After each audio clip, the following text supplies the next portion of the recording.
Australians in New South Wales are casting their votes early in a landmark referendum which could see the forming of an Indigenous body to advise its parliament.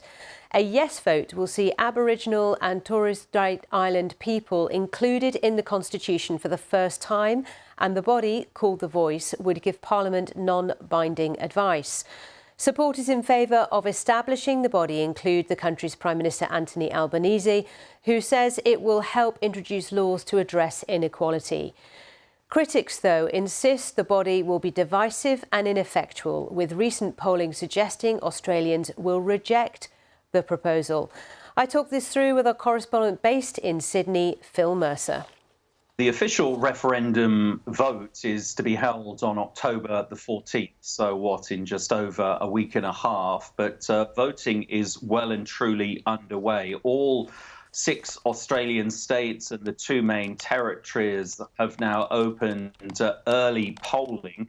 And in recent years, in recent Australian elections, many millions of Australians have taken the opportunity to vote before polling day. So this referendum is well and truly alive. Australia's constitution doesn't recognise or mention its Indigenous people, and Australians are now having the opportunity to change that by voting for a constitutional amendment that would set up an Indigenous voice to Parliament, as you described. This would be a permanent, independent body made up of Indigenous people to help shape and guide laws and policies that affect the lives of Australia's Indigenous people. And I think there's one statistic that shows the sort of disadvantage that Australia's Aboriginal people have to live with, and that is longevity. Australia's original inhabitants live, on average, about 8 years less than everyone else. So this panel, according to its supporters, would help to address